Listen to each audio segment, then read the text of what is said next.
Galerinha, acabou de sair uma notícia da Petrobras, onde ela lançou do mesmo jeito que a Vale as suas produções. Então, quando você entra aqui agora na relação dos investidores da Petrobras, você consegue vir aqui em central de resultados e na parte central de resultados você vai ver aqui, ó, relatório de produção e vendas. Antes do release de resultado, ele solta relatório de produção e venda. Então, ainda não é o resultado trimestral. Léo, quando é que vai sair o resultado trimestral? Cara, eu gosto de ver nesse site aqui, ó. Quando eu digito a agenda, já aparece ali o tanto que eu olho. Então, ó, na agenda de resultados do terceiro trimestre de 2025, se a gente procura aqui Petrobras, a gente vai encontrar que o resultado vai sair dia 6/11. Hoje é dia 28/10. Então, o que saiu agora foram as produções. A gente não sabe o resultado ainda. O quanto que teve de CAPEX, a gente não sabe ainda. O quanto que teve de fluxo de caixa livre, a gente não sabe, dá pra fazer previsão, mas não sabemos ainda. Então o que a gente vai ver e o que eu quero te mostrar aqui agora é este relatório de produção e vendas do terceiro trimestre de 2025. Cara, sublinhei as partes importantes e realmente a Petrobras é impressionante, meu amigo, é impressionante. Vamos dar uma olhada aqui nos destaques do terceiro tri de 2025. A produção média de óleo, o LGN são liquefeitos de gás natural, que dá para fazer o gás de cozinha, dá para fazer algumas coisas com isso aqui. E o próprio gás natural, olha o que é isso aqui, cara. Alcançou 3,1 milhões de barris de petróleo equivalentes por dia. Petróleo não, né? De óleo equivalente por dia. Isso é absurdo, cara. Eu vou te mostrar o quanto que isso aqui é absurdo. Porque eu acho, tenho uma leve impressão de que você não sabe o quanto a Petrobras é grande. Eu acho que você não sabe, de verdade mesmo. 7,6% acima do segundo tri de 2025 e 16,9% acima de terceiro trimestre de 2024. Sempre quando eu vou analisar junto com vocês aqui, porque a gente ainda não tá fazendo uma análise muito grande, é que eu vou só te demonstrar os resultados da Petrobras. Mas sempre quando eu vou analisar uma empresa de commodity com você, eu sempre falo, galera, não tem como analisar empresa de commodity, principalmente quando a gente tá olhando pro lucro dela, se a gente não olhar pra commodity em si e o que a gente exige nos relatórios das empresas de commodities. Eu quero maior produção, porque eu vendo commodity, quanto mais commodity eu vender, melhor. E menor custo, ou seja, maior margem. Quanto mais eu estiver produzindo com o menor custo possível, mais commodity eu vou ter. Pode ser que no momento em que eu estou analisando, o commodity está abaixo, e aí mesmo produzindo muito com custo baixo, eu vou ter pouco lucro, porque a commodity está custando R$30. Só que, se eu carrego essas empresas de commodity na minha carteira, justamente quando o PL da empresa tá alto, porque ela tá produzindo pra caramba, tá aumentando sua eficiência,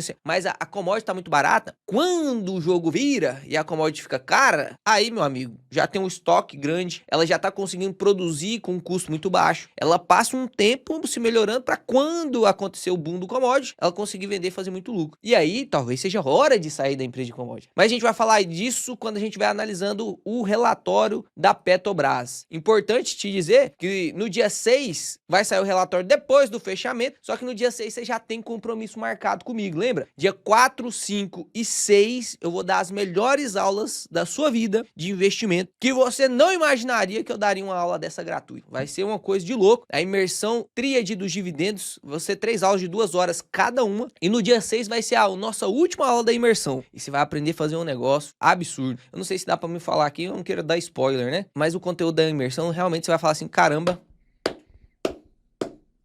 E até eu e o Pedrão ficamos impressionados. Tava montando conteúdo, caramba, isso aqui a galera vai gostar. Então, se você ainda não se inscreveu, eu te convido só escanear esse QR Code ou no link da descrição. Depois não adianta. Por que você fica avisando todo vídeo, Léo? Porque eu sei que você que me acompanha de verdade, você já se inscreveu. Aí eu peço perdão, mas eu tenho que repetir todo vídeo. Porque tem gente que chega agora, depois tem gente que assiste um vídeo por semana. Aí depois fala, não me avisou. Porque essas lives não vai ficar disponível o tempo todo, não. Vai ser lá no dia e aí pronto, acabou, né? Então, se você quiser participar e aprender de verdade, papel, caneta na mão, como se você estivesse estudando assim, ó, de verdade, sem enrolação, se inscreve aí, beleza? No dia 7 a gente lê, tá? No dia 7 a gente lê. No dia 6 nós vamos ter compromisso. Dia 7 a gente lê o relatório de Petro. Ou seja, não vimos sobre custo aqui, mas a gente sabe que a produção aumentou pra caramba. Aumentou 16,9% acima do que o mesmo período de 2024. É muita coisa de aumento, é muita coisa. Você imagina que se ela continuar tendo esse crescimento, que eu acho pouco provável, mas imagina que ela continue tendo esse crescimento, em 5 anos ela duplicou a produção dela. E a produção é de 3,1 milhões de barris de óleo por dia. E aí ela diz aqui que aumentou tanto assim a produção, primeiro, pelo atingimento do topo da produção do Almirante Tamandaré e o aumento da capacidade de produção do Marechal Duque de Caxias. Então aqui você consegue ver o quanto que estava produzindo de óleo, foi subindo pra caramba, né? Subiu 400 milhões. Isso que é absurdo. É porque aparece que nominalmente é pouco, né? 400 milhões de barris de petróleo por dia foi a alta do terceiro tri para o terceiro tri de 2025. Você acha que é pouco 400 milhões que subiu, né? Mas deixa eu te mostrar aqui, ó. A Brava Energia, ela produz 91 mil barris de petróleo por dia. A PetroRecôncavo produz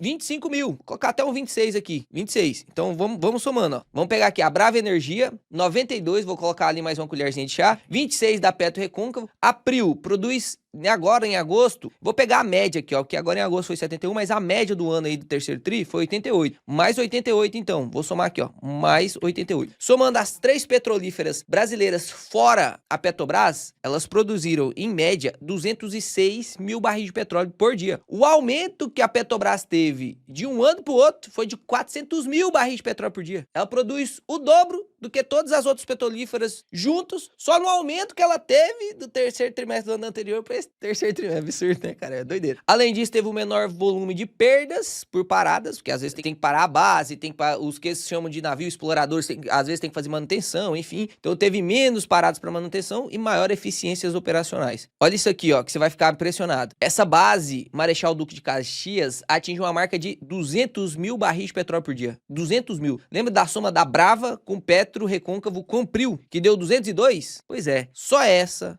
aqui é a da foto é a Almirante, né? É mais impressionante ainda. Mas só a Duque de Caxias já bateu 200 mil. E aqui a Almirante Tamandaré, que foi um dos últimos investimentos que a Petrobras fez, inclusive, estava no processo de ramp-up, que é esse aumento na produção até atingir o topo previsto, bateu 225 mil barris de petróleo em 14 de agosto, com apenas 5 poços produtores. Isso era o topo de produção previsto. Em 9 de outubro, ela atingiu 250 mil barris de petróleo, aumentou mais 10% de sua capacidade. Absurdo. Tornando-se a maior plataforma de produção de petróleo da Petrobras e do Brasil. Maior plataforma de produção de petróleo. É a maior juntando todas as produções de todas as outras empresas. Acho que isso já ficou claro, né? Em tamanho não tem como se discutir. Ah, quer dizer que é melhor do que todas as outras? Aí a gente precisa falar sobre margem, a gente precisa falar sobre projeção de futuro. Aí depois a gente fala sobre essas outras empresas, tá? Mas a Petrobras é colosso, é colossal perto dessas empresas. É absurdamente maior. Tem nem como comparar. Aqui ele fala que o navio plataforma P-78 chegou tripulado no dia 30 de setembro no Campo Búzios e a sua capacidade de produção é de 180 mil barris de petróleo por dia e consegue comprimir gás também, né? 7,2 milhões de metros cúbicos de gás. O início da produção está previsto para o quarto trimestre de 2025. Será que vai aumentar mais um pouquinho? E aí, olha lá, no trimestre bateram alguns recordes. Produção total própria, 3,1 milhões de barris de óleo equivalente por dia. Absurdo, 3,14 milhões. É muita coisa, galera. Produção total no pré-sal, desses 3,1 milhões, só no pré-sal é 2,5 milhões de barris de petróleo por dia. Inclusive, bateu o recorde de pré-sal. O pré-sal ainda está em ramp-up, né? É uma reserva. Lembra que eu expliquei sobre, nesse vídeo aqui da margem equatorial, que eu falei também sobre Petrobras, que é muito importante que depois você vá lá, porque é um dos maiores investimentos que a Petrobras vai fazer agora, a margem equatorial. Você que é acionista, que pensa em acionista de uma petrolífera, tem que assistir esse outro vídeo também. Mas imagina que um poço de petróleo é uma reserva. Então tem petróleo lá dentro, vai acabando. Eu vou tirando, vai acabando, certo? No pré-sal é a mesma coisa. Então ela precisa fazer novos investimentos para ir pegando novas reservas. A Prio precisa comprar novas reservas, a PetroRecôncavo precisa comprar, a Brava tem que comprar, que era a antiga 3R Petróleo, enfim. Ó, se eu tenho uma reserva e eu ainda não tenho a capacidade de exploração total dessa reserva, eu tô tirando lá, mas não tá fazendo tanta cócega assim, né? No caso aqui, o que aconteceu? O que ela tá falando? Que até 2030, 2032, perspectivas de mercado, dos analistas, dos próprios técnicos, né, os especialistas na extração de petróleo, fala que o pré-sal vai continuar aumentando a produção. Depois, lá em 2032, que vai começar a cair. Então, realmente, eles bateram recorde aí, né? Bateram recorde aí. E foi recorde atrás de recorde, não? Esse recorde de 2,56 milhões bateu o recorde do trimestre anterior, 2,41 milhões. Ou seja, realmente, a Petrobras é mestre em extração de petróleo. É assim, absurdo. Nem parece que é Brasil, né? A gente tem essa síndrome do vira-lata de achar que o brasileiro não presta pra nada, que nossas empresas não prestam. A Petrobras é um exemplo mundial, que é nas águas profundas, né? Ou seja, tem a onshore que é dentro da terra, tem a offshore que é no mar. A Petrobras é exemplo mundial, cara. Não é no Brasil, é exemplo mundial. mundial. Referência mundial. Depois eu quero fazer com vocês um vídeo só sobre as refinarias. Quando eu falo, eu não sei se você fica com essa dúvida, mas o Leozinho, 1 ano e meio pra trás, antes de estudar melhor as petrolíferas, eu também tinha dificuldade nisso. Eu comecei a estudar petrolífera porque o Warren Buffett falava que nunca ia investir em petrolíferas. Nunca. Ele falava, não, petrolífera não é do meu círculo de conhecimento. Uma das regras dele é investir só no seu círculo de competência. Eu não tenho conhecimento sobre petrolífera, não vou investir. Passou uns 6, 7 meses, ele começou a investir em petrolíferas. Ele começou a comprar empresas petrolíferas. Eu falei, seu safado, sem vergonha. Falou que não ia investir, que não era no seu círculo de competência, tudo bem. Mas então você tava estudando, né? Se o Warren Buffett, 92 anos, tá estudando sobre petrolífera, eu vou estudar também. Não tem como não, eu vou estudar. Esse velhinho sabe muito mais do que eu. Se ele decidiu que ele, nos 92 anos, tinha que estudar, eu com 28 não vou? Tem alguma coisa aí. Comecei a estudar sobre petrolíferas. Isso 1 ano e meio pra trás. E, cara, provavelmente você deve ter essa dúvida. Como que funciona esse negócio? Eu extraio o petróleo, como que é o modelo de negócio? Beleza, eu extraí lá o barrilzão de petróleo. O que custa pra me extrair esse barril de petróleo? Eu transformo esse barril de petróleo no quê? Eu vendo gasolina ou eu vendo petróleo? A Petrobras, ela vende gasolina ou petróleo? Será que o gás de cozinha que você tem na sua cozinha aí, é a Petrobras que vende ou é outra empresa? Você sabia que o gás de cozinha vende um radical do petróleo? É uma parte do petróleo, né? Destilado. Como que funciona essas refinarias? Todo mundo tá falando, inclusive eu também falei pra você, pô, eu não queria que a Petrobras desfocasse da extração de petróleo. Ela é muito boa na extração de petróleo, o ROI é muito alto, 28%, 29% na extração do petróleo. Se ela começar a focar muito em refinaria, fazer muito investimento em refinaria ao invés de fazer investimento para extração, será que isso vai prejudicar? Como que funciona essa refinaria? E aí eu quero fazer um vídeo só sobre refinarias. Eu não sei se você sabe, mas a Petrobras é gigantesca também no processo de refinaria. Ela tem refinaria pra caramba. Olha o tanto de refinaria que ela tem. Ó. Abreu e Lima, Complexo de Energias Boa Ventura, refinaria de Capoeiro. É muita refinaria. É muita refinaria. E você precisa entender isso aqui. Se você investe em Petrobras e não entende muito bem isso aqui, não faz sentido investir em Petrobras. Por isso que eu demorei tanto em investir em Petrobras, né? Demorei, ficava com medo porque era estatal. Tinha aquele, nossa, meu Deus do céu, será que vale a pena? Será que o governo vai meter o dedo e tal? Aí tem que ter conhecimento sobre o modelo de negócio para você conseguir entrar dentro da empresa com calma, para você conseguir investir no setor. Não tô nem falando da empresa específica, porque a Petrobras ainda tem esse detalhe de ser estatal. Mas você entende o modelo de negócio? Você sabe, pelo menos essas siglas? Pô, tem gente que investe em Petrobras e não sabe o que é a MBP. É 1000 barris de petróleo por dia, não sabe. Não sabe o que é o EIP aqui. Você não tem obrigação de saber, não. Tem que estudar para aprender, né? Exploração e produção. Enfim, aí ele cita aqui sobre as assinaturas de um projeto de refino da Boa Ventura. Eu vou deixar isso para depois, um outro vídeo de refinaria. Se vocês quiserem, deixa nos comentários se vocês querem um vídeo sobre refinaria. E aqui a gente passa para alguns pontos legais da parte operacional. Olha só, exploração e produção, que é inclusive aquela sigla que eu te disse aqui em cima, né? Agora você já sabe, né? Não vai errar mais isso, ó. EIP é exploração e produção. E aí aqui a gente tem, ó, produção de óleo, liquefeito de gás natural e o gás natural da produção da Petrobras. 3,1 milhões de barris de petróleo, beleza? Isso aqui é por dia, tá? O D aqui é de dia. É absurdo mesmo, parece que é loucura, né? Mas é isso aí mesmo. Daí aqui ela coloca o quanto que ela extraiu de óleo e gás liquefeito, né? O quanto que ela extraiu em terra e águas rasas, o quanto que ela extraiu no pós-sal, pré-sal é uma coisa, pós-sal é outra. O quanto que ela extraiu no pós-sal e o quanto que ela extraiu no pré-sal e o quanto de gás natural que ela conseguiu extrair. Então, o total deu 3,1. Ela também tem produção no exterior, mas é pouquinho, tá? Isso é só o pontinho. Só. 31 mil barris de petróleo por dia. Já é maior do que a Brava Energia, só a parte exterior ali da Petrobras, né? Produção total, então, foi 3,144 milhões. E aqui ela coloca uma produção total operada, né? Que ela consegue operar mais barris de petróleo do que aquela que ela produz. Por quê? Ela importa um pouquinho de petróleo. Tem poucas pessoas também que entendem por que a Petrobras importa petróleo, sendo que ela produz 3,1 milhão de barril de petróleo por dia. Por que ela importa esse negócio? Por que tá comprando lá da Arábia Saudita? Por que tá comprando lá de outros 12 países? Tá importando por que esse negócio? É um bom vídeo pra gente discutir também, né? Daria pra discutir sobre isso num vídeo de refinaria. Aqui é legal, parte de exportação e importação líquida. Então ela tem uma tabela aqui de importação e tabela de exportação. Exportação líquida é líquido quando você tira uma coisa de outra. Então, por exemplo, quanto que tem de café líquido aqui nessa...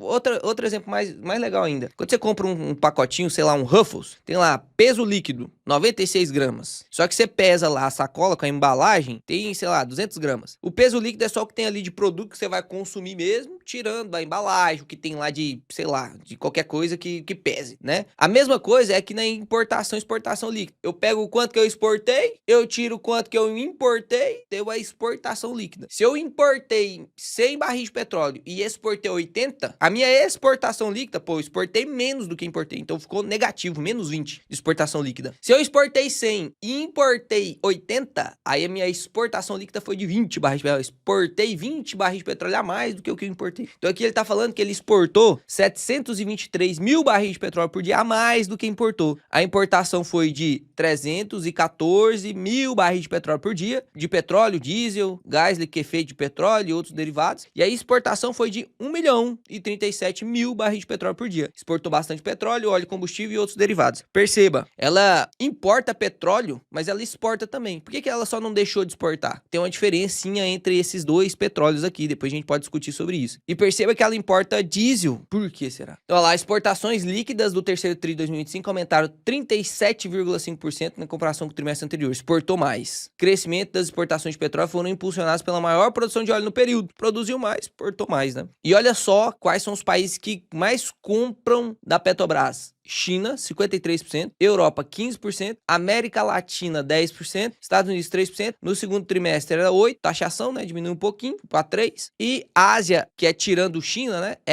não é a Ásia que era China antes de China não, né, a Ásia que era, não, é a Ásia fora a China, quando a gente fala da parte contábil aqui, quando a gente tá lendo o relatório, esse é menos, tá, então a Ásia em geral, menos a China, então pega os outros países, 19%, então aumentou a exportação na Ásia, aumentou a exportação na América Latina, aumentou um pouquinho a exportação para a China e a Europa deu uma diminuída, Estados Unidos deu uma diminuída. China e Europa mantiveram suas importações, o restante da Ásia e da América Latina aumentaram suas porções na exportação, puxadas principalmente pelo crescimento das vendas na Índia, na Coreia do Sul, no Chile, em detrimento a uma enorme demanda nos Estados Unidos. Destacamos também o contínuo trabalho para desenvolvimento de mercados para óleos no pré-sal, seja para a venda para novos clientes ou para a alocação de novas correntes para clientes existentes. Vender mais para clientes que já existem ou criação de novas correntes de clientes. Nesse quesito, abrimos o mercado de óleos do pré-sal para a Índia e Europa no terceiro tri de 2025. Então, tá diversificando aí os seus clientes. Então, aqui as exportações de petróleo foram para esses países e as exportações de derivados, Singapura e Estados Unidos, né? Então, os derivados é mais para Singapura e Estados Unidos mesmo. Dito isso, olhando só para a parte de resultados de vendas, de produção de vendas, dá para a gente esperar, teoricamente, o melhor resultado trimestral. Não dá para garantir que esse resultado trimestral vai ser maior, porque a gente não sabe quais foram os investimentos que a empresa fez. Lembra que os dividendos que a Petrobras paga é através do fluxo de caixa livre. Então, o fluxo de caixa livre, primeiro a gente tem o fluxo de caixa operacional, depois a gente tem que tirar os investimentos, ou seja, CAPEX e tudo, depois vira o fluxo de caixa livre. Ou seja, aqui provavelmente o fluxo de caixa operacional vai ser maior. Produziu mais, vendeu mais. Vamos ver a média do custo do petróleo. Vamos ver aqui, ó. Quando você quer saber o custo do petróleo, digita Brent petróleo hoje. E aí você consegue ver a cotação do petróleo, tá? Se a gente pega aqui a cotação do petróleo hoje está de 63,80. 63,80. Vamos colocar aqui nos últimos 6 meses e vamos dar uma olhada no segundo tri. Segundo tri vem de abril até mês 6, tá? Então 4, 5 e 6. Mês 4 aqui, a média do petróleo estava 64, subiu aqui para 77, depois já caiu de novo para 68, 63, 65. Na média aqui desse período, provavelmente ficou ali na faixa de 65, 66. Daria pra gente conferir no relatório, mas não vou abrir aqui pro vídeo não ficar tão grande. 65 dólares de média do barril de petróleo. E agora, começando o terceiro tri no mês 7, tava ali a 69 reais, caiu para 68, 66, 65, 68, 67, 70, caiu aqui para 61 e recuperou para 61, 62, 65 aqui, tá no 63. Então a média do terceiro tri vai ser menor do que a média do segundo tri. A média do segundo tri foi em torno de 65, a média do terceiro vai ser um 63. Então diminuiu um pouquinho, né? Como ela exporta 1.000 barris de petróleo por dia, isso vai dar uma diferencinha no resultado, né? Então pode ser que o fluxo de caixa operacional venha um pouco maior por conta da produção, mas seja um pouco afetado pelo preço do barril de petróleo. E aí depende do CAPEX. Depende do CAPEX da empresa pra gente ver o fluxo de caixa livre, a gente fazer as projeções de dividendos, fazer as projeções de crescimento também. Agora com a margem equatorial ela quer separar já 3 bilhões de reais para poder fazer os investimentos lá. Enfim, então precisamos esperar o relatório para ver o que o CEO, o que os gestores e a administração da empresa está esperando para a empresa. E aí, eu já te convido a assistir essa análise. Vai sair no dia 7, se Deus quiser, vai sair no dia 7. Dia 4, eu vou montar junto com você seu plano de aposentadoria em live, então você vai poder, inclusive, tirar dúvida comigo no dia 4 de novembro. Deixa eu ver que dia que dá, 4 de novembro. 4 de novembro, na próxima terça-feira, daqui uma semana. Dia 4 de novembro a gente vai montar esse plano. Eu vou te ensinar a montar um método de alocação eficiente com correlação negativa. No segundo dia, dia 5, a gente vai aprender como que os grandes investidores realmente fazem seus investimentos de maneira categórica. A gente vai aprender a fazer um tipo de valuation muito legal. Vocês vão aprender, assim, uns 5, 6 livros de 600 páginas nessa aula. E no terceiro dia, dia 6, a gente vai finalizar com chave de ouro, meu amigo. Dia 7 tem a análise Petrobras. Não tem como você perder os vídeos desse canal. Já se inscreve no canal, deixa o like no vídeo para esse vídeo aparecer para mais pessoas. Tamo junto, fica com Deus. Até o próximo vídeo que será excepcional.